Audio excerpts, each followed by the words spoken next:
자, 콘서트입니다. 그래서 이 글자가 잘 보일런지요. 이제 뭐 저는 번듯하게 잘 배운 것 같지만은 공식적으로 논문에 대해서 배운 적 별로 없고요. 별도의 교육 못 받았어요.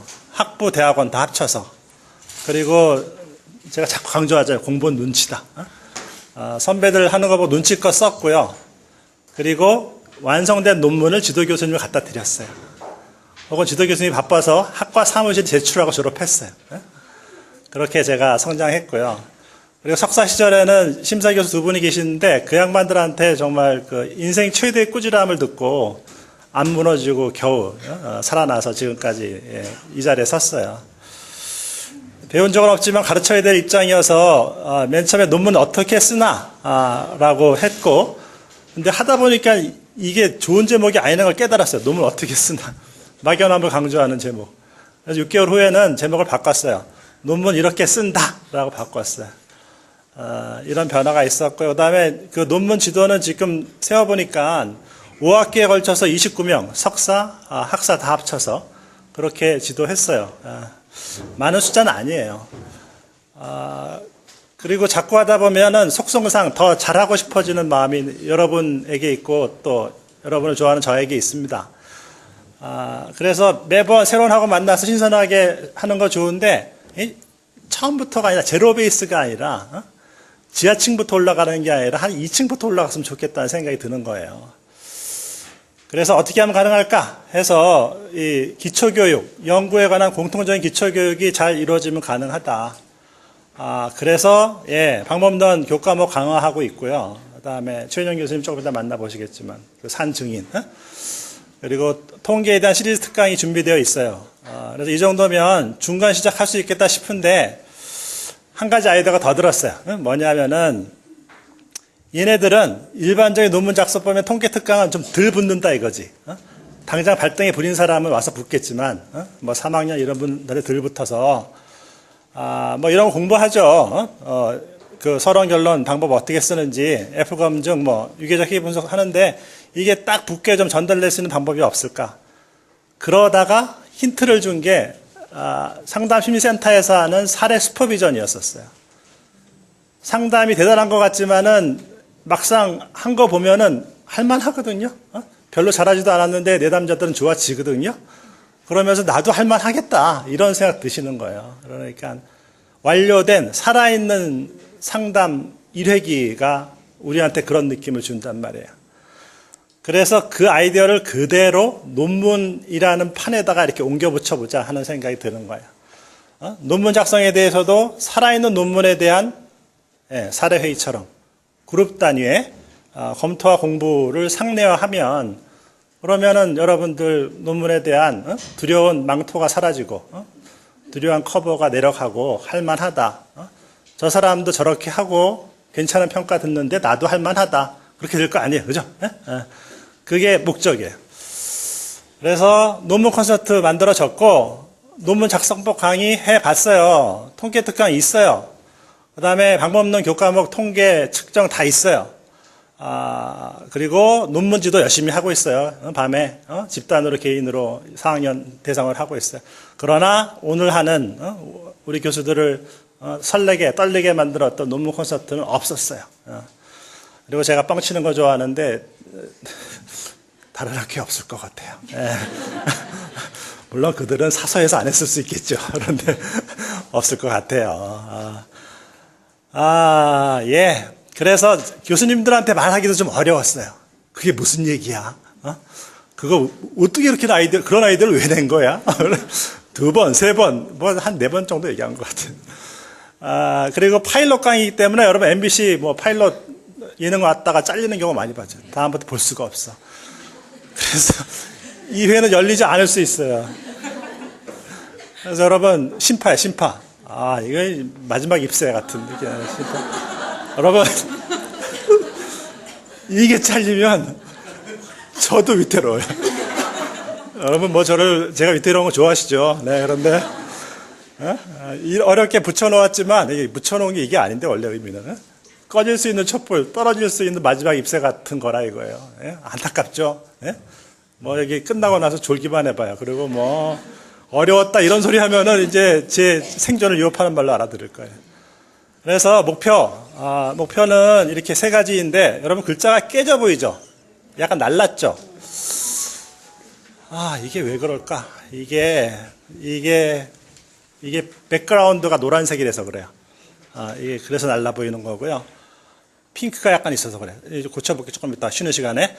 살아있는 논문 중심이기 때문에 목표 끝나고 나서 여러분들의 상태, 논문 내용 구성법, 글 쓰는 법, 통계 분석 방법 등이 오늘 just fit, 오늘의 키워드 착 달라붙게 전달될 것이다. 그리고 멍해지는 순간, 아득해지는 순간이 적어야 된다.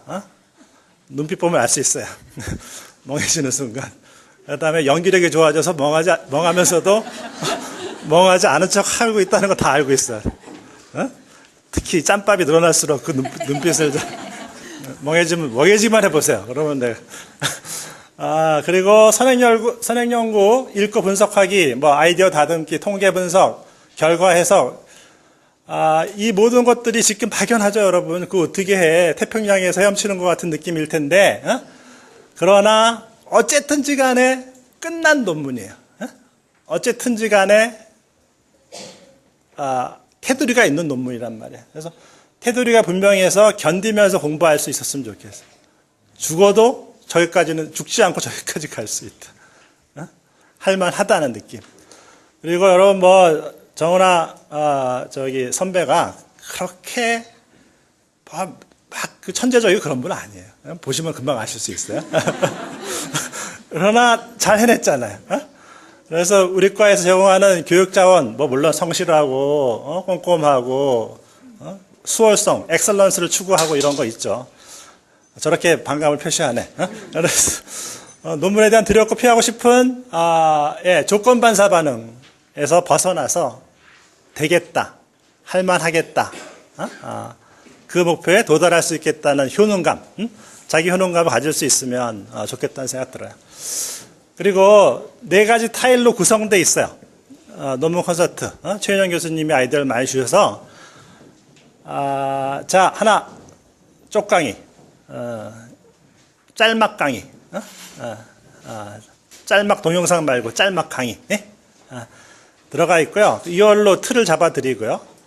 그 다음에, 논문 PT, 정은아 선생님 논문 PT 하세요. 그리고 허전해. 하나 더 해야 되겠어. 그래서 짚어주기가 있어, 짚어주기. 정은아 선생님 쓴 논문을 짚어가면서, 만져가면서 코멘트 하는 거 있고요. 그리고 여기서 끝나지 않고, 팁, 주관적인 거, 시행착오, 나만의 노하우, 별거 아닌데, 그런 거, 이 4가지 타일이 오밀조밀 붙으면서 진행되는 걸로 되어 있고요. 시간은 5시에 끝난다는 보장 못해요. 네. 자, 그리고 원래는 콘서트면은 그 독주 악기하고 교향악단이 해야지 콘서트예요. 콘체르토. 그런데 사실은 3명이 참가해요.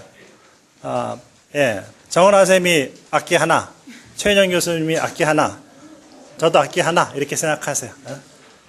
그래서 이게 지금 차이콥스키라는 사람의 피아노 트리오, 피아노 3중주인데 조금 이따 음악 들려드릴게요. 장송곡이에요. 그래서 끝날 때 씁쓸하게 듣고 죽었다 그러면서 떠나시는 거예요. 네, 축하드려요. 네. 자, 여기서 이제부터 정은아 선생님이 등장하셔서 연구 아이디어를 어떻게 설정했는지 하는 얘기로 출발하실 거예요. 그런데 분명히 떨고 있겠죠, 속으로. 그래서 제가 옆에서 얼쩡거리면서 서포트하는 걸로 약속돼 있어요. 자. 한양사이버대학교 상담심리학과 공부학번 정은아라고 합니다. 엑셀런스 하지 않은 학생이고요. 네, 그러니까 많이 염두에 두시고 봐주시면 될 것 같습니다. 논문 콘셉트 시작하겠습니다. 부모의 양육 태도와 관계적 공격성의 관계에서 자아 정체감의 매개 효과라는 주제로 발표를 하겠고요. 저희 지도 교수님은 그런가요? 이렇게 엑셀런트하지가 않네요. 네, 지도 교수님은 황성원 교수님이셨고요. 방법론 교수님은 최은영 교수님이었습니다.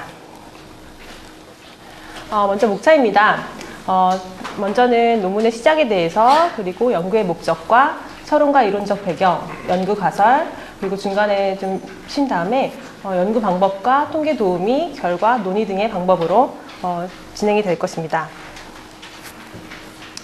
처음 접하는 논문을 시작하며 처음 논문을 시작하면서 어떻게 해야 하나 하는 막막함이 가장 먼저 다가왔습니다. 그 막막함을 그 졸업 논문 프로젝트 수업과 학과 홈페이지에 올라와 있는 논문 작성 방법 강의들을 듣는 것으로 조금씩 해소하였습니다. 괜찮아요. 네. 네. 논문을 어떻게 시작하고 어떻게 주제를 잡아가야 하는지 시작의 첫 단추를 끼우는 방법을 배울 수 있었습니다.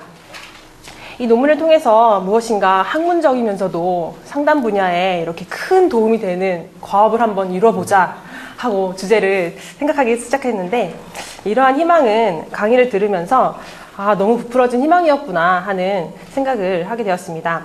논문이라는 것은 아무것도 없는 무에서 유를 창조하는 것이 아니라 이전 연구자들이 연구하면서 차곡차곡 쌓아두었던 학문의 벽돌들을 바탕으로 그 위에 한 장의 벽돌을 얻는 것이라는 교수님의 이야기가 논문에 어떻게 접근하고 진행해 나가야 하는지 하는 큰 방향이 제시가 되었습니다. 논문 작성 방법 강의는 상담심리학과 홈페이지에 들어가셔서 게시판에 들어가셔서 오프라인 특강을 들어가시면 교수님들의 다른 강의들과 논문과 관련된 강의들을 찾아볼 수 있습니다.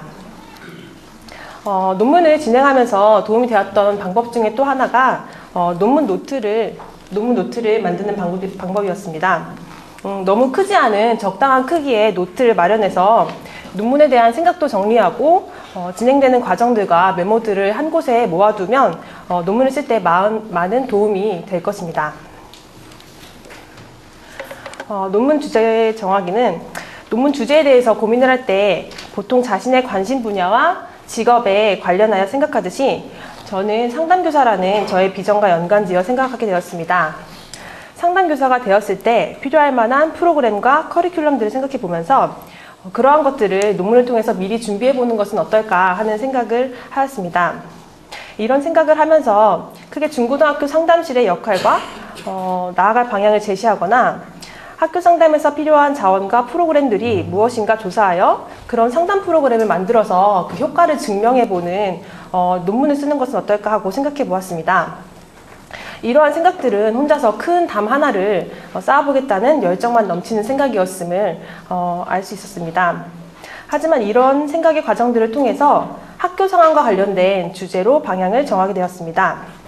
최근에 학교폭력과 왕따, 학생들의 자살 문제들이 사회적으로 큰 이슈가 되고 있어서 아이들의 학교생활 적응에 집중하게 되었고, 그것에 영향을 미치는 요소들로 성취 동기와 대인관계 원만성에 대해서 생각해 보게 되었습니다.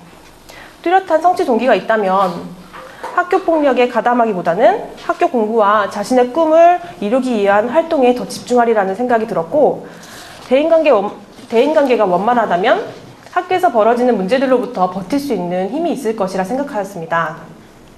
그래서 처음 교수님과 미팅에서 준비한 논문 연구 주제는 성취 동기와 대인관계 원만성 및 원만성과 학교생활 적응과의 관계였습니다. 그렇게 준비해간 저의 주제는 너무 당연한 이야기여서 필요성이 느껴지지 않는다, 너무 포괄적인 주제다라는 평가를 받았습니다. 네, 저는 나름대로 큰 담벼락을 쌓으려는 의지에서 이제 벽돌 한 장으로 줄인 노력이었는데 이것 또한 작은 담이었습니다. 선행 연구들을 더 확인하고 한 수준 더 내려가서 구체화를 시키라는 코멘트와 함께 첫 번째 주제와 결별을 하게 되었습니다.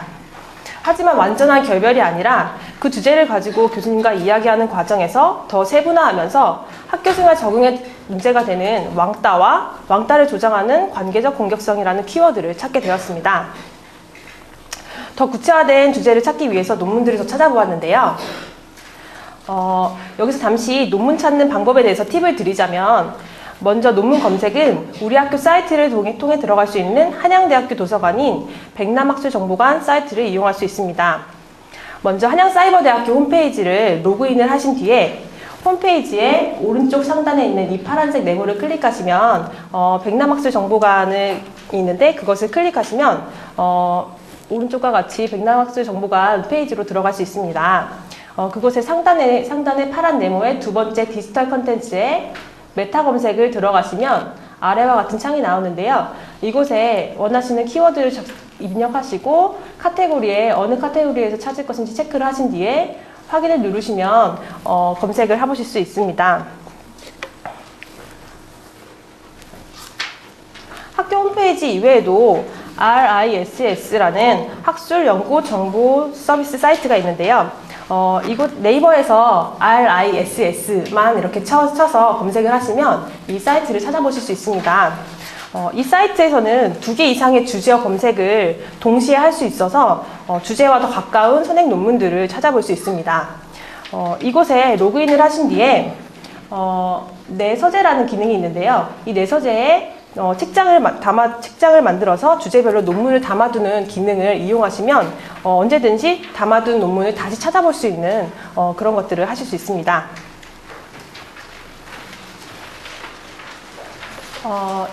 연구 주제의 변화 과정입니다. 키워드로 남겨진 관계적 공격성과 관련된 논문을 찾아보고 생각을 발전시켜 나갔습니다. 관계적 공격성에 대해서 생각해보면 스트레스를 많이 받는 것이 공격성의 형태로 표출될 것이라는 생각에 이르게 되었습니다. 하지만 중고등학교 시절에는 누구나 학업과 대인관계에 대해서 여러 가지 면에서 스트레스를 받지만 모두가 공격성으로 표현하지 않는다는 것을 생각하게 되었습니다. 스트레스에 대한 올바른 대처 방식을 가지고 있다면 왕따를 시키는 관계적 공격성을 적게 나타낼 것이고 그로 인해서 또래 관계도 원만할 것이라고 생각하였습니다. 그래서 두 번째로 정해본 논문의 주제는 스트레스에 대한 대처가 관계적 공격성을 매개로 또래 관계에 미치는 영향이라는 주제였습니다. 하지만 교수님과 주제에 대한 토론을 하면서 이 관계적 공격성이라는 개념이 매개 변인으로서 보다는 종속 변인으로 연구가 되는 것이 더 논리적이고 필요한 연구가 될 것이라는 결론에 이르렀습니다. 그래서 다시 선행 논문을 검토한 끝에 부모의 양육 태도와 또래 관계가 관계적 공격성에 미치는 영향, 자아 정체감을 매개로 라는 제목으로 주제로 다시 설정해 보게 되었습니다. 이 주제로 설문지를 작성하여 서울의 한 중학교 학생들을 대상으로 설문조사를 실시하였습니다. 설문조사를 마치고 통계 방법을 논의하면서 매개변인 연구에서 독립변인이 2개인 것은 그 통계 설계에서 좋은 방법이 아니라는 결론이 나왔습니다. 그래서 이 둘 중에 또래 관계보다는 부모의 양육 태도가 자아 정체감과 관계적 공격성을 더 영향을 줄 것으로 예상되어서 부모의 양육 태도를 선택하여서 최종적으로 정해진 논문의 주제는 부모의 양육 태도와 관계적 공격성의 관계에서 자아 정체감의 매개 효과라는 주제였습니다. 논문의 주제를 바꿔왔던 이러한 작업들이 주제만 이렇게 할까 저렇게 할까 하고 생각해 본 것들이 아니라 각 주제들을 중심으로 서론과 이론적 배경, 연구 가설, 연구 방법들을 정리한 논문 계획서 작성이 이루어졌었고 논문을 발전시키는 과정 중에도 주제가 바뀌어 왔습니다. 논문을 준비하면서 가장 어려운 과정이 논문의 주제를 정하는 것이 아닌가 하는 생각이 들었습니다. 네, 여기서 잠시. 네. 자.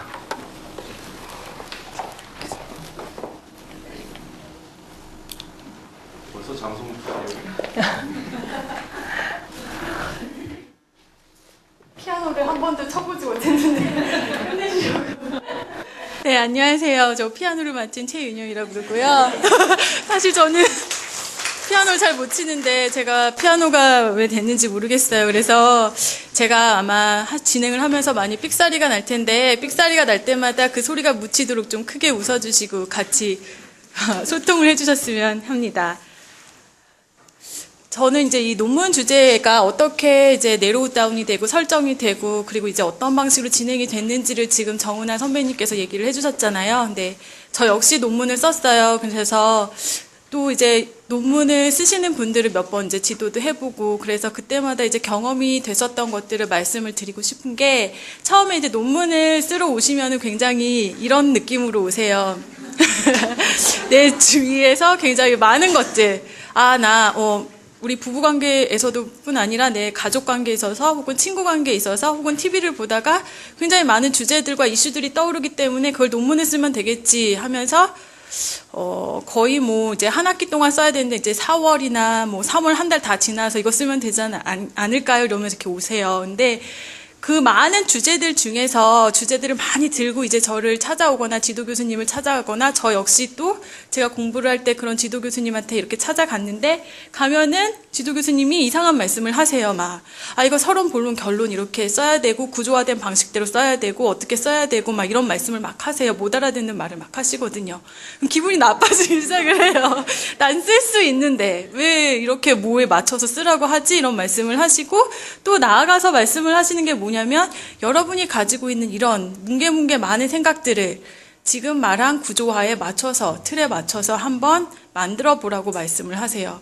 그 순간부터 이제 좌절감이 나오게 되는 거죠. 자, 이게 바로 논문입니다. 논문이라는 건 뭐냐면요. 처음에 뭉게 많은 이슈들이 있어요. 많은 주제들이 있고 많이 있는데 그거를 어떠한 구조화된 방식에다가 넣는 작업을 하시는 겁니다. 근데 그 구조화된 방식에다 넣다 보면은요, 여러분이 생각하고 있는 이슈들, 많은 것들이 필요 없는 것들은 알아서 제거가 되고, 중요한 것들은 알아서 들어가서 더 강조가 되고, 이러한 작업을 거치게 돼요. 그럼 처음에 이제 논문 주제를 찾을 때 어떻게 하냐 보면은요, 관심거리들을 많이 보시죠. 뭐 TV를 볼 수도 있고, 본인 자신에 대해서 생각을 할 수도 있고, 혹은 주위 사람들의 생각을 할 수도 있고 사회를 볼 수도 있고 이런 식으로도 찾고요. 그리고 금방 정은하 선배님께서 말씀하셨듯이 어떻게 했죠? 선행 연구를 좀 찾아보기도 하잖아요. 그럼 또 이제 선행 연구를 찾아보면 또 무슨 생각이 드냐면 어머 다 했네 이런 생각이 들어요. 나만 생각하는 건 줄 알았는데 이미 다 써놨네 이런 생각이 들거든요. 그러면 이제 두 가지 생각이 들죠. 처음 그대로 베끼면 되겠네? 뭐 이렇게. 근데 또 이제 아세요. 또 선생님들은, 지도 교수님들도 아시고. 그래서 그대로 또 베낄 수도 없고. 나만의 생각을 또 발전해 나가야 되거든요. 근데 이거 역시 자기 주제를 찾는 길이기도 해요. 왜냐면 선행 연구를 쭉 읽어보시면 여러분이 생각이 들 거예요. 내 생각은 조금 다른데. 혹은 이 논문이라든지 이 연구가 조금 한계점이라고 말하기는 좀 뭐하지만 좀 너무 제한되어 있네. 예를 들면 나는 노인 관계에 대해서 얘기를 하고 싶은데 뭐 우울증이라든지 셀프 이스템에 대해서 노인들에 대해서 얘기를 하고 싶은데 이 논문은 청소년들에 대해서 얘기를 하고 있네. 이런 방식으로 자기의 주제를 찾을 수가 있어요. 또 선행 연구를 좀 읽다 보면은 거기에 제한점, 제안점이 나와요. 결론에. 여러분들한테 주제를 던져주는 거예요. 그래서 그걸 잘 생각하면은 여러분의 주제를 발전시킬 수가 있습니다. 자, 또한 주제를 설정을 하실 때 여러분 계속 생각해야 될 게 뭐냐면 우리가 논문을 2년, 3년, 5년, 10년을 쓰면 이런 거 생각 안 하셔도 되거든요. 그동안 계속 만드시면 되니까. 근데 만약에 한 학기라든지 1년 안에 논문을 써야 된다 하면은 이미 척도가 개발되어 있는 것들이 있는가? 내가 이걸 정말 실행을 할 수 있는 능력이 있는가? 샘플이라든지 자료수를 정말 가깝게 한 학기 내지 1년 안에 찾을 수 있는가? 이런 것들도 항상 생각을 하시면서 주제를 설정을 하실 필요가 있습니다. 그래서 제가 쓰는 방법을 뭐 여러분이 선택하셔도 되고 안 하셔도 되는데 저 같은 경우도 학교 다닐 때도 그렇고 지금도 계속 논문을 써야 된다는 압박감에 시달리고 살고 있어요. 그래서 그때마다 저같이 조잡스럽고 정신없는 사람한테 가장 좋은 방법이 뭐였냐면 저 같은 경우는 우선 워드를 피거나 뭐 이제 한글을 딱 창에다 띄운 후 논문을 써야지라고 씁니다. 그 다음에 각각 추임새가 자꾸 첼로가 조율을 하고 있는 것 같아요. 우리가 이제 구조화를 말씀드렸잖아요. 그래서 서론, 이론적 배경, 연구, 가설, 연구 방법, 결과 논의, 참고 문헌 이렇게 뼈대를 만들어요. 뼈대를 만들어 놓고서는 딱 써놓은 다음에 밑에 단어수를 봅니다. 그럼 벌써 저는 34자를 썼어요. 그리고 한 페이지를 벌써 쓴 거예요. 그럼 이제 뭔가 시작이 됐다라는 기분이 들거든요. 그 다음에 무슨 주제를 쓰지라고 생각을 하다가 그렇지 내가 이런 주제를 쓰기로 했지 하면서 서론에다가 한번 써봐요. 그리고 TV를 보거나 뭐 선행 연구를 보거나 하면서 봤을 때 이런 일이 일어났지 이건 서론에다가 나중에 써야지 하면서 거기에다가 노트를 이렇게 남깁니다. 그리고 뭐 또 선행 연구를 봤을 때 뭐 한지은이 2010년에 이런 연구 이건 이론적 배경에다 써야겠다. 이거는 크릭 1995년, 이것도 이론적 배경에 써야겠다. 이런 방식으로 뼈대에다가 살을 붙이는 방법을 씁니다. 저 같은 경우는 정말 이런 방법을 써서 뼈대에다가 조금씩 살을 붙이거나 건물을 지을 때 뼈대를 짓고 벽돌을 조금씩 쌓아가잖아요. 그러면 조금씩 내가 한 발 한 발 나아가고 있구나라는 생각이 듭니다. 그래서 여러분한테 이런 팁을 하나 가지 소개시켜 드리고 싶었고요. 이러한 방법은 제가 방향성을 잃지 않도록 해주고요. 불필요한 단어라든지 불필요한 말이라든지를 논문에 쓰지 않도록 해주고, 또 중요한 게 무엇인지, 강조해야 될 것이 무엇인지도 알려주고요. 또 내가 서론, 본론, 결론 이런 방식으로 써야 되는구나 라는 방향을 잃지 않도록 해줍니다. 그래서 여러분이 이런 팁을 이용을 하시면 좋을 것 같고요. 그럼 다음에는 각각의 그 단계에서 서론부터 무엇을 써야 되는지 한번 우리 황성훈 교수님께 들어보도록 하겠습니다. 거의 400m 개조하는 거 여러분 보이시죠? 네. 네.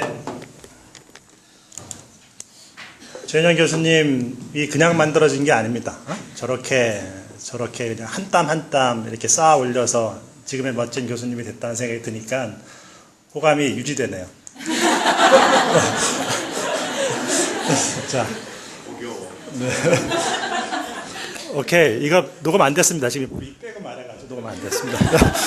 자, 약속대로 쪽강이 팁 타일 들어갔고, 지금 쪽강이 타일 또 들어갑니다. 그래서 서론의 구성은, 이렇다는 틀을, 최윤영 교수님 말씀하셨던 그 구조를 설명드리죠.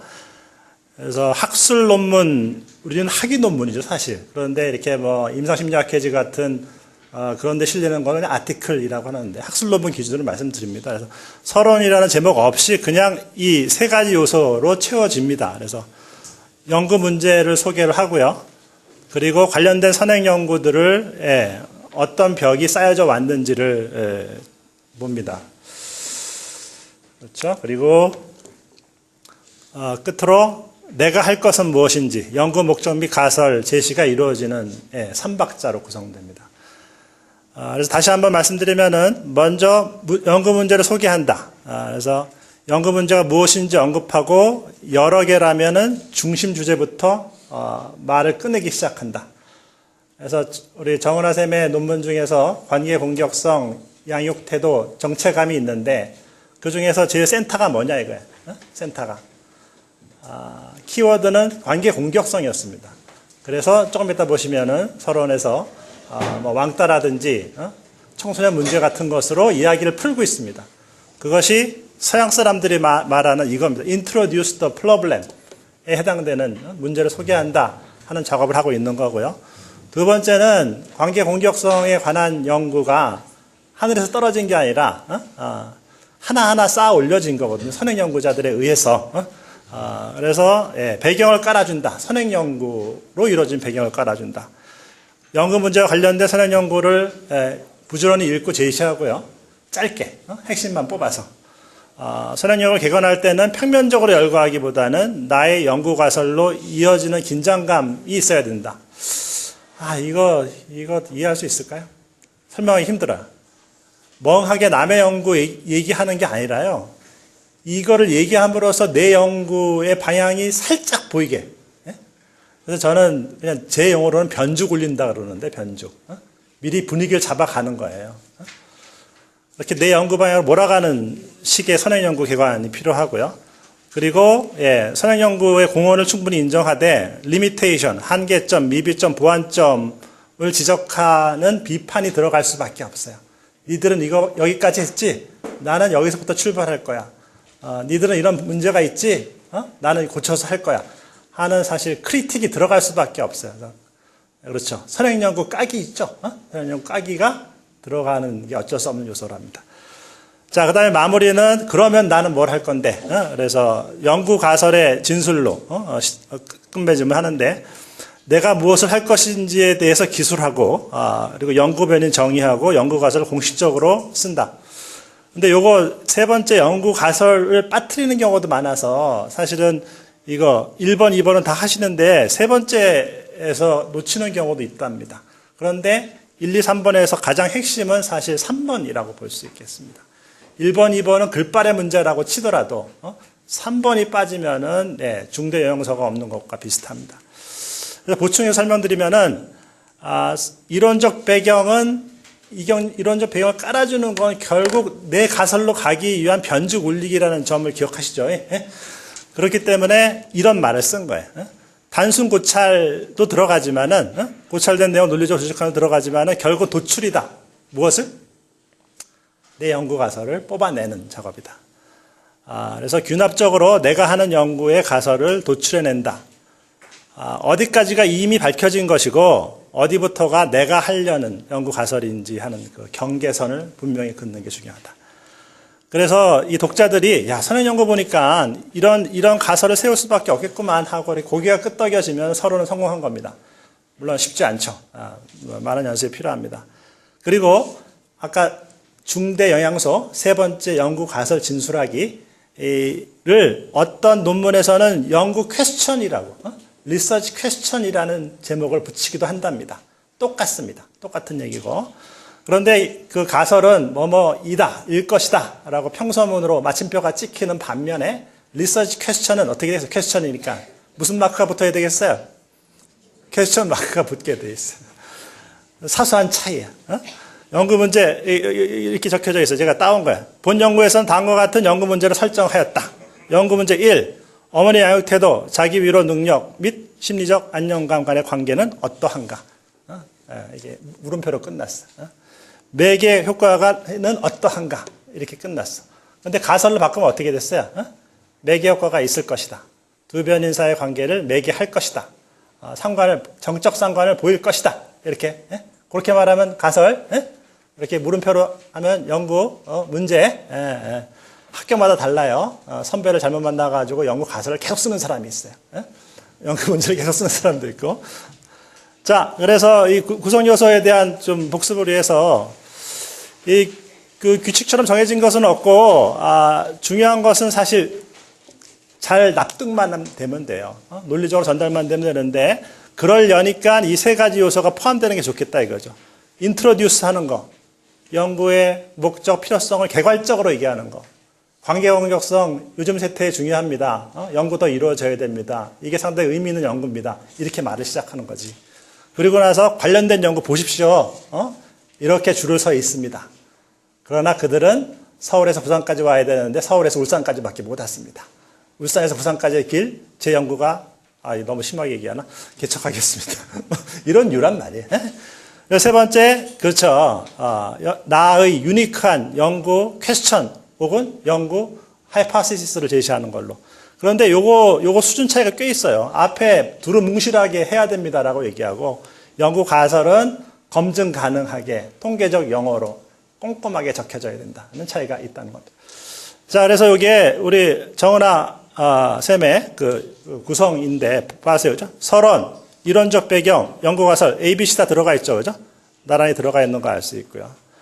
그리고 출생 순위가 부모 기대감의 차이, 출생 순위와 기대감 차이가 취업 스트레스 미치는 영향이라고 되어 있는데 이것도 서론이라고 적고 필요성, 목적, 배경, 가설 이렇게 ABC 구성이라는 거 알 수 있어요.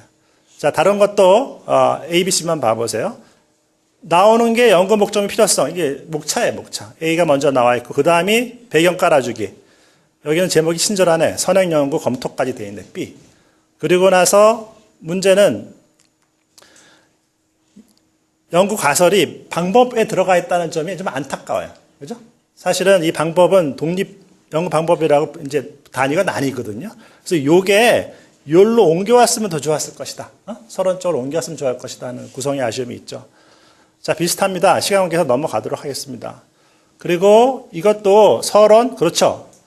필요합니다. 연구의 목적은 뭡니다. 개괄적으로 얘기하고 배경 쭉 깔아주고 그 다음에 여기서 도출하죠. 어디로 가야 한다는 거 도출해가지고 나와야 돼 지금. AB가 있어. C가 어디 간 거야? C가 지금. C 어디 있어요? 요 밑에가 있어. 여기. 여기 연구 목적이 밑에가 있는데 제목도 연구 목적이에요. 연구 가설이 아니에요. 그래서 요거는 여러분 방치된 학생이 쓴 논문이 되겠습니다. 이것은 흔히 한양대 교육대 그렇게 하면 안 됩니다. 흔히 이렇게 케어받지 못한 대학원생이 쓴 논문이 되겠습니다. 네, 넘어가겠습니다. 네, 네, 무슨 소리입니까, 이게? 자, 그래서 여기까지 하고요. 우리 정원아 선생님께서, 그죠? 오케이. 예. 논문 내용이 뭔지, 과연 그렇게 구성되는지를 보도록 하겠습니다. 네. 네. 이제 연구의 목적에 대해서 다시 들어가 보겠습니다. 잠깐 잊으셨을 수도 있을 것 같아서 주제 다시 한번 말씀드리면 부모의 양육 태도와 관계적 공격성의 관계에서 자아 정체감의 매개 효과라는 주제로 지금 설명을 하고 있습니다. 네, 그래서 연구 목적은 TV나 인터넷, 신문 등 매스컴을 통해서 왕따나 학교 폭력, 자살 등 청소년들의 여러 반사회적 행동들이 사회적으로 많이 문제가 되고 있습니다. 특히 작년 12월과 2007년 4월에 일어난 미국의 총기 난사 사건들을 보면은 특히 외톨이형의 청소년들이 큰 사건을 일으키고 있음을 알 수 있습니다. 이러한 사건들을 통해서 고립 청소년, 즉 왕따를 만드는 관계적 공격성에 집중할 필요함을 알 수 있습니다. 관계를 손상시키는 의도적인 조작, 뒷말하기, 우정관계 조작 등으로 다른 사람에게 해를 입히는 관계적 공격성이 사람들과의 관계를 단절시켜 고립 청소년을 만드는 것입니다. 또한 부모의 양육 태도가 관계적 공격성에 미치는 영향에 대한 연구가 필요하다고 생각하였습니다. 그리고 두 요소 사이에서 청소년기의 발달 기제인 자아 정체감의 역할 규명이 필요하다고 생각하였습니다. 네. 이론적 배경으로 부모의 양육 태도, 자아 정체감, 관계적 공격성에 대해서 조사하였습니다. 먼저 부모의 양육 태도에서 가정은 심리적, 정서적으로 안정을 찾을 수 있는 애정 집단으로 행복한 삶의 바탕이 되는 중요한 변인입니다. 부모의 양육 태도가 안정된 돌봄의 형태일 때 개인의 성격 형성과 성인 돼서의 대인관계, 정신건강에까지 광범위하게 영향을 미친다는 연구가 있습니다. 두 번째로 자아 정체감은 자아심리학의 대가 에릭슨이 심리사회 발달 단계에서 제시한 청소년기에 확립해야 할 주요한 과업으로 내가 누구인가를 일관되게 인식하는 것을 말합니다. 자아 정체감은 각 개인이 인간이라고 느끼는 인간성 차원, 남성 혹은 여성이라고 느끼는 성별 차원, 각 개인이 독특하다고 느끼는 개별성 차원, 시간의 경과에도 불구하고 동일한 사람이라는 인식의 계속성 차원의 네 가지로 구성되어 있습니다.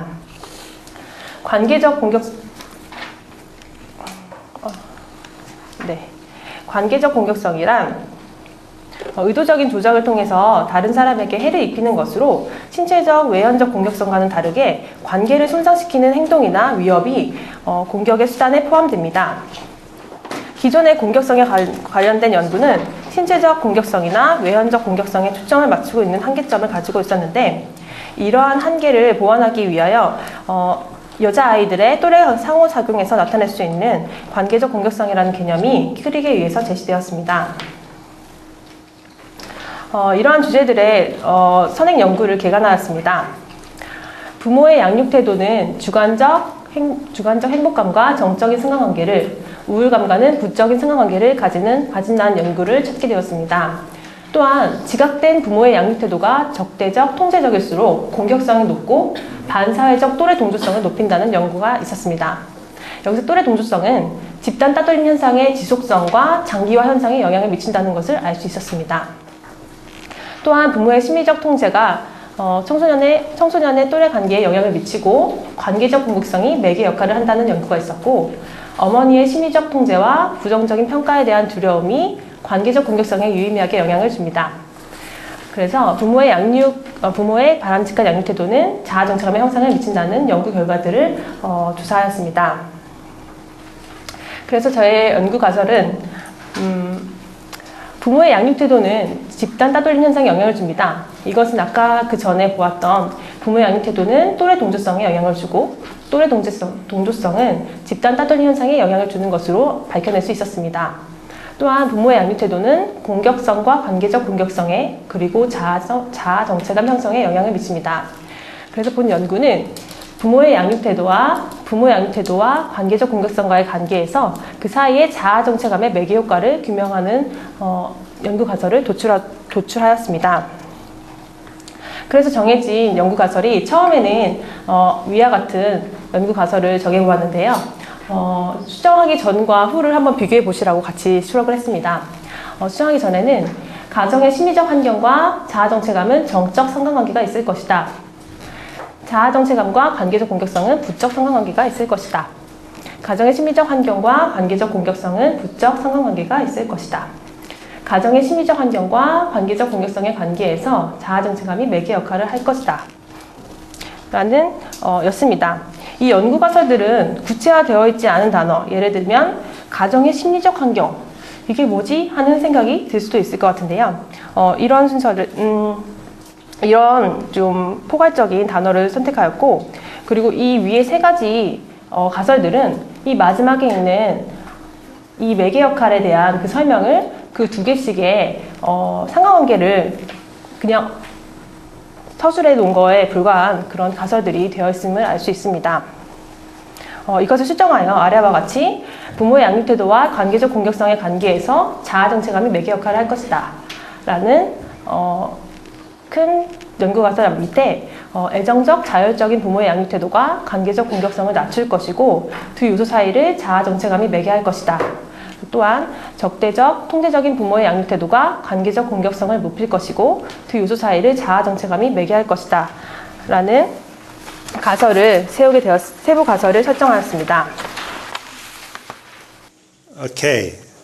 그래서 요게 여러분 그 졸업생 논문 올려져 있는 거에 가보시면 우리 정원 선생님께 있어요. 근데 그거를 이렇게 수고롭게 이게 스캔 받아가지고 한 건데 이게 시작하잖아. 로마자로 서론 이렇게 딱 시작한 거야. 그래서 조금만 읽어볼게요. 요즘 청소년들의 반사회적 행동이 문제가 되고 있다. 끊임없이 터지고 있는 총기 난사. 이게 정말 세게 나가고 있어요, 지금. 그리고 외톨이형의 학생들이었다. 교류가 없는 학생이었다. 사회적 관계라는 게 얼마나 중요한지 알려주고 있다. 저라면 이렇게 멀리서부터 시작 안 했을 텐데, 아무튼 자신의 연구 주제를 소개하기 위해서, 먼 소개를 하고 있다는 거 알 수 있겠고요. 그리고 나서 이제 시작됐어. 외톨이를 만든 건 왕따였어. 이런 시나리오예요, 지금요. 근데 뭐, 받아줄만 하잖아요. 그래서, 왕따 문제가 사회적 이슈가 된 것은 최근의 사건만 아니다라고 인트로듀스 하는 거야. 나 무슨 연구할 거야.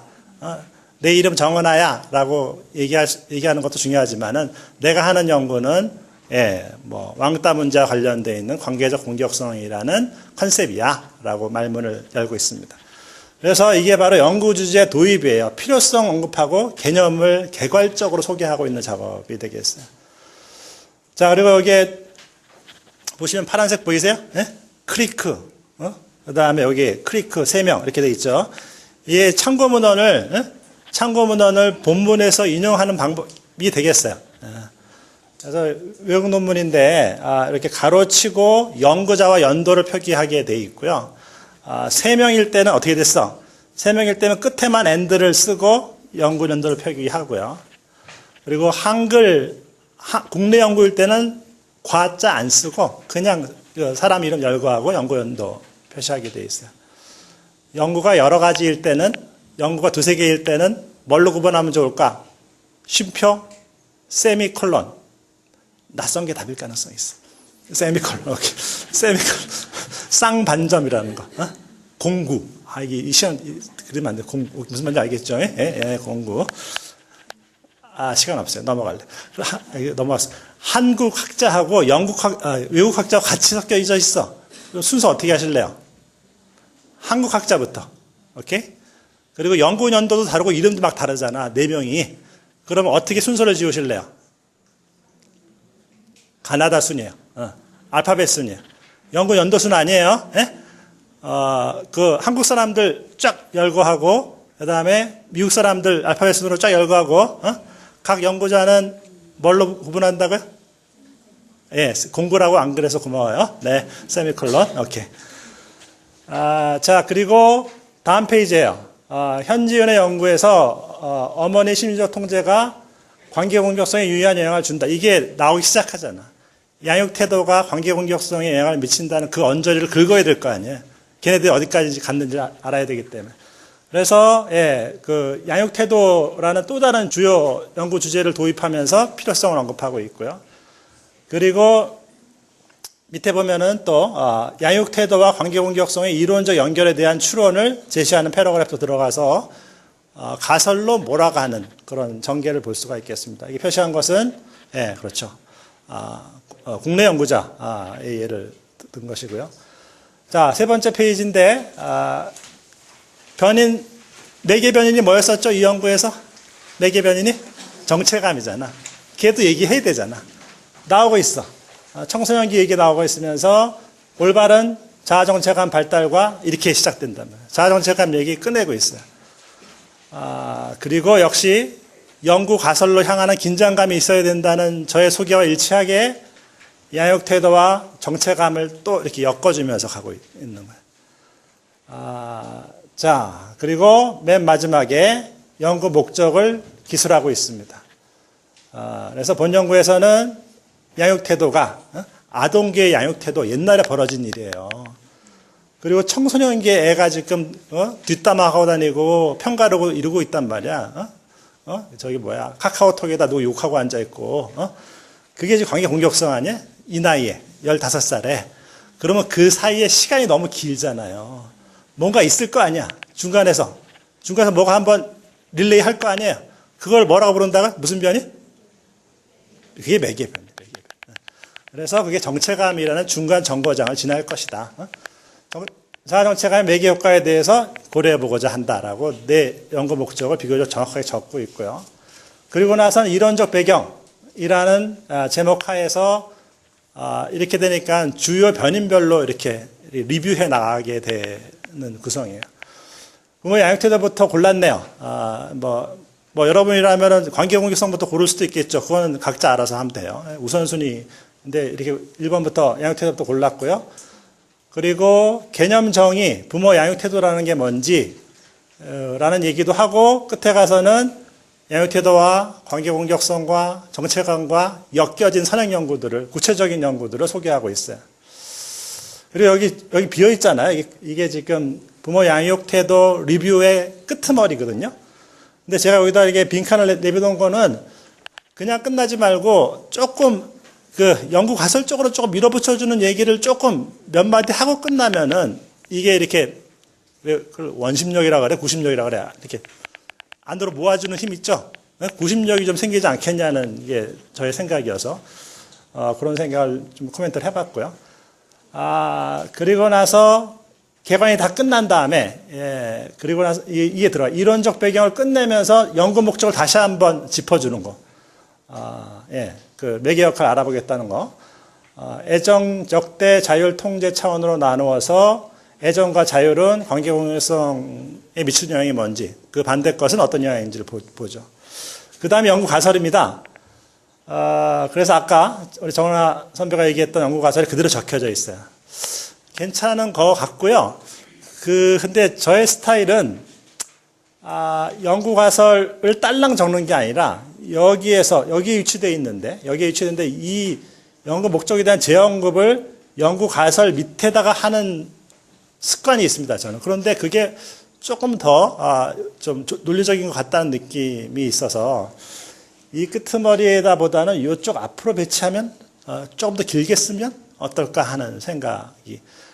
구체적인 연구 목적과 연구 가설을 이렇게 묶어서 쓰면은 좀 돋보이지 않냐 하는 생각을 하기도 해요. 자, 그리고 스타일인데, 지금까지는 구성 요소였었고, 스타일은, 여러분 이거, 마지 에트알, 이거 외래어 같죠? 마지 에트알. 사람 이름 같죠? 그런데, 마지 에트알이 원래 표기예요. 그래서 에트알은 이거 줄임말인데, and others라는 것의 약자예요. 이런 거 알아두시고요. 그다음에 요거는, 정은아 선생님하고 저하고 주고받은 빨간 글씨가 저의 코멘트예요. 근데 여기서 요 문단 한번 봐보세요. 요 문단. 공격성에 영향을 미치는 변이는 있다. 이렇게 돼 있거든요. 그런데 한 문장인데 한 문단으로 구성되어 있어요. 오케이? 근데 글쓰기에서 한 문단을 한 문장으로 구성하지 말라는 조언을 흔히 해요. 무슨 말인지 아시겠죠? 한 문단은 적어도 2개 이상의 문장으로 구성되게 구성하라. 네, 그런 얘기를 제가 써놓고 있었습니다. 자, 이렇게 해서 제 강의 했고요. 그 다음에 서론에 대한 팁이죠, 그죠? 자. 네, 논문을 작성하면서 서론과 이론적 배경에 대해서 팁을 드리자면 논문을 작성하면서 서론과 이론적 배경이 무엇이 다른지 한참 고민을 하게 되었습니다. 연구 요소들을 조사하면서 어떤 부분을 서론에 넣고 어떤 부분을 이론적 배경에 넣어야 하는지 고민이 되었는데요. 서론에서는 이 연구를 하게 된 목적과 연구 주제의 바탕이 되는 선행 연구들에 대한 조사, 논문에 대한 소개가 들어있는데 이러한 내용들은 이론적 배경에도 많이 언급되는 부분이었습니다. 그래서 교수님께서 알려주신 대로 이론적 배경을 먼저 작성하고 서론은 이 논문의 연구가 이루어져야만 하는 당위성을 논리적으로 정리하여 설명하는 방식으로 작성하였습니다. 이론적 배경에는 연구 주제의 각 요소들, 본 연구에서는 부모의 양육 태도, 자아 정체감, 관계적 공격성이 세 요소였는데 이러한 요소들의 선행 연구 논문들과 그동안 배운 강의 내용들을 참고하여서 요소들의 개념과 학자들의 연구, 발전되어 온 흐름에 대해서 공부하고 정리하여 작성하였습니다. 논문 작성 기간이 한 학기면은 정말 길지 않은 데다가 자칫하면은 정말 소홀하게 끝나거나 어느 논문에서 참고하였는지 헤매는 일이 쉽게 일어날 수 있을 것 같습니다. 그래서 이 부분을 작성할 때는 어느 논문에서 참고하였는지 참고하였는지 메모를 해두거나 논문을 참고하면서 바로 참고 문헌에 기입을 해주시면 나중에 헤매지 않고 바로 할 수 있을 것 같습니다. 또 논문의 다른 과정을 진행하는 짬짬이 시간을 내어서 이론적 배경의 내용들을 풍성하게 해주면 좋을 것 같습니다. 예, 이제 1교시가 마무리되어 가고 있습니다. 5학기 동안 여러분의 서론에 빨간 줄을 그어가며 제가 느낀 것들을 정리하면서 마무리하겠는데요. 연구 주제 선정할 때 개인적 아픔이나 문제, 관심사 쪽으로 기울어지고 반면에 학구적인 면은 무시하는 경향이 있었습니다. 그래서 이거 좀 조정하자. 연구 문제 하늘에서 떨어지는 게 아니라 우리보다 앞서서 비슷한 관심사로 연구 진행했던 분들의 공헌 덕분에 그 흐름에 위치하는 것이다. 논문을 많이 읽어보는 것이 중요하다, 선행 연구를. 그리고 이게 나의 백이 된다 이거예요. 나의 백. 내가 힘들 때 한마디 해줄 수 있는 유력자 있으시나요? 우리 모두 없죠. 네. 하지만 논문에 있어서는 백이 된다 이거야. 백, 논문에 백 마련하기입니다. 그리고 이것이 배경에 대해서 연구지가 나오고요. 따라서 꿈은 좀 적게 꾸고 관련 연구를 관련 연구란 현실을 부지런히 탐구하자. 그리고 이게 종합력이 필요해요. 선행열고 읽고 나면 더 괴로워져. 그거 아세요? 읽지 말걸 하는 생각. 이 많은 것을 어떻게 뒷감당하나 하는 논문 아리를 하는데 하셔야 됩니다, 그거를. 그거 안 하면 안 됩니다. 논문 아리 누구나 합니다. 3번 정도 합니다. 서론에서 선행연구 많이 읽고 나서. 그 다음에 결과에서 설문지 받고 나서. 세 번째, 가설대로 안 나왔을 때 인생을 포기할 것인가 말 것인가 3번 합니다. 3번. 3번의 고비를 다 넘기셔야 됩니다. 자, 두 번째, 변인의 관점에서 생각하셔요. 결국은 변인 놀이란 얘기 하잖아요. variable play. 그래서 선행연구가 다루지 않았던 변인이 무엇인지를 빈틈을 노려라. 니치 마케팅처럼. 내 연구에서 어떤 변인을 새롭게 도입할지, 새롭게 포인트 있어요. 아니면은, 기존 변인을 약간 틀어서, 기존 변인에 대한 조명을 각도를 바꿔서 할 수도 있어요. 변인의 관점에서 생각하는 게 훨씬 아이디어 다듬기에 도움이 된다. 자, 세 번째, 계속 강조하는 것인데, 연구 가설 제발 좀 포인트 맞춰라. 서론의 핵심은 연구 가설이다. 이 가설이 검증되는 게 논문의 생명이다. 오케이. 다시 한번 강조하고요. 네 번째는 선행연구 개관과 내 연구 가설의 경계를 분명히 인식하고 있어라. 어디까지가 이미 밝혀진 것이고 어디부터가 내가 새롭게 밝히려고 시도하는 것인지가 분명해야 된다. 남의 연구 똑같이 반복 검증하면서 이름하여 리플리케이션이라고 부르는데 반복 검증하면서 새 연구인 것처럼 가정하지 마라. 반복 검증이면 반복 검증이라고 해라. 심하게 베낀 모델 논문이 있으면 고백하라. 이 모델 논문에서 변인 하나 바꿔서 한번 해볼랍니다. 이렇게 말하는 게 후배들을 위해서 좋다. 더 발전할 수 있으니까. 오케이, 그 얘기입니다. 그리고 서론에서 벌어지기 쉬운 일이, 여러분 뭐 제가 현 정권에 불만 갖고 있는 사람 아닙니다. 허태열이라는 분이 비서실장이고 박사학위 있으십니다. 그런데 해도 너무했다. 이런 표절은 처음 봤다. 라고 하는데 제가 보여드리겠습니다. 자, 등장. 이게 왼쪽이 이게 연세대 교수, 이종수 교수의 글이고요. 오른쪽이, 하단이 허태열 비서실장의 글이 되겠습니다. 예. 언뜻 봐서는 이게 진짜 같습니다. 왜냐하면 한자가 많기 때문에. 그러나 원본은 이겁니다.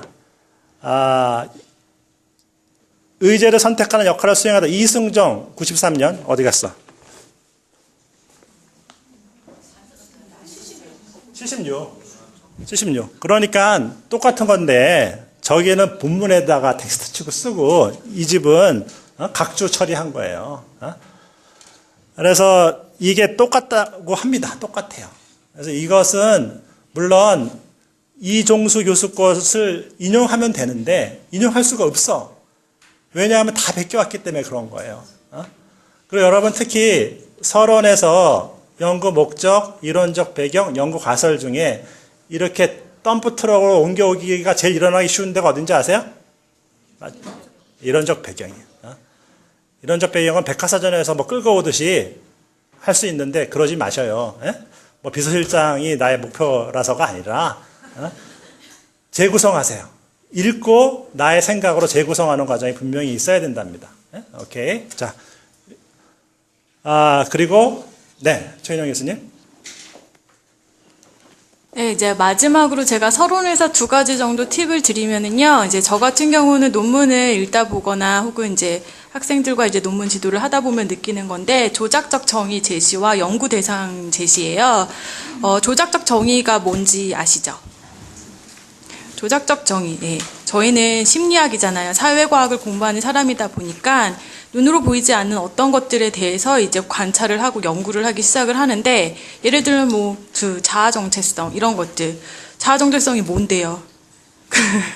그건 이제 학자들에 따라서도 좀 생각이 다를 수도 있고 이론에 따라서도 좀 다를 수도 있고 그래요. 그래서 내가 쓰고자 하는 것, 이 본 연구에서 이 논문에서 쓰고자 하는 조작적 정의, 즉 자아 정체감이 무엇인지에 대해서 나타내 볼 필요가 있어요. 개념에 대해서 설명을 할 필요가 있고, 이거는 사실은 조작적 정의라든지 연구 대상은 나중에 이제 연구 방법에 들어가시면 연구 대상에 대한 칸이 또 나와요. 거기에다가 자세하게 딱 한 문장 내지 2문장 정도 한 번 더 밝힐 필요가 있는데, 그 전에 서론에서, 왜냐하면 서론을 다 읽을 때까지 도대체 뭘 연구하겠다는 거지? 혹은 어떤 대상을 연구하겠다는 거지? 청소년 대상으로 연구를 하겠다는 건가? 중년에 대해서 연구를 하겠다는 건가? 아니면 노인에 대해서 연구를 하겠다는 걸까?를 모르는 경우가 있거든요. 그거를 서론에서 여러분들이 좀 자세하지는 않지만 어느 정도는 개념 설명을 할 필요가 있다라고 말씀드리고 싶습니다. 네, 여기까지는 서론인데 여러분 이제 요리하시잖아요. 요리하기 전에 재료 준비가 다 끝났다고 생각을 하시면 되고요. 조금 쉬었다가 연구 방법에 대해서 이제 얘기를 할 텐데, 연구 방법에 대해서는 이제 요리를 어떻게 할 것인지, 요리 절차라든지 정말 요리를 해오는 게 어떻게 되는 건지에 대해서 한번 얘기를 해보도록 하겠습니다.